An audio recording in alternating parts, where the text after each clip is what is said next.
Senhor presidente, toda vez que vem um projeto a esta casa propondo repasse de recursos para festas tradicionais, especialmente, e aqui se eu me refiro sempre aos altos investimentos que o município sempre faz na Festa Nacional da Uva, causa alguma polêmica. Causa alguma polêmica, mas no sentido de que faltam, às vezes, transparência na aplicação dos recursos, né? Então, nesse sentido, eu chamo a atenção da nova gestão que aí está, liderada pelo prefeito Adiló, pelo vice Nespolo, que é importante que nas relações que a gente estabelece com a comunidade e com a Câmara, obrigatoriamente a transparência tem que ser a maior possível, né? A maior possível. Então, nesse sentido, existe toda uma discussão acontecendo na cidade, liderada pelo meu querido amigo Paulo Rodrigues, cobrando, e é correta a postura dele, cobrando uma transparência com relação à prestação de contas ocorrida na Festa da Uva anterior. Eu não sei aonde é que está o problema, né, que até hoje não houve, vereador Daniel, Vossa Senhoria, que representa aqui a liderança do governo, uma prestação de contas mais detalhada, né, para que se evitasse esse tipo de alusão, né, de que houve problemas.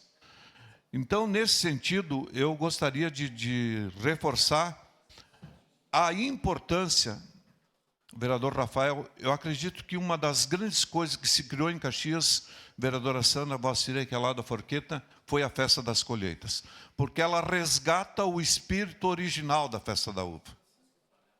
E vejam que Caxias, hoje, é um dos maiores produtores, né, de hortifruti granjeiros, né?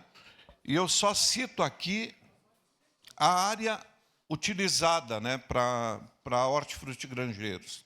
Veja que a uva, o suco, né, vinho produzido e suco, são quase 3.300 hectares, né?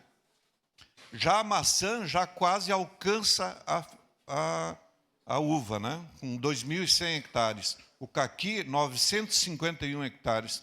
A ameixa, 701 hectares. Pêssego, 585 hectares. A uva de mesa, 448 hectares. A pera, 185 hectares. Laranja, 150 hectares. Bergamota, 150 hectares. Figo, 12 hectares. Fora o restante de outros tipos de produtos também que são investidos aqui na cidade. E hoje nós somos responsáveis por mais de 25% do abastecimento da Ceasa Porto Alegre e mais de 70% da nossa própria Ceasa. Então, a importância que existe hoje a agricultura familiar, especialmente na região de Caxias do Sul, justifica que essa Festa das Colheitas se transforme num grande evento de atração turística, regional, de turismo estadual e assim por diante, né? E venha se constituir, eu acho, numa grande proposta encaminhada. Nós estamos indo para a 4ª Festa das Colheitas, de complementação da ideia da Festa da Uva. Portanto, eu acho que é importante que o município invista. Mas faço o resgate aqui, meu caro presidente. Fui autor aqui de um projeto de lei que oficializou várias dessas nossas festas do interior. E acho um absurdo que o município não dê algum recurso para prestigiar, por exemplo, a Festa do Pinhão de Vila Seca, a Festa do Agricultor de Fazenda Souza, a Festa da Agricultura lá de Santa Lúcia do Piauí, a Festa do Divino de Criúva e assim por diante.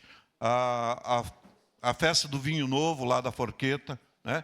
Então, esse tratamento que nós estamos dando para a Festa da Uva, através da Festa das Colheitas, também tem que ser dado às nossas festas tradicionais do nosso interior. Acho que o critério tem que ser o mesmo.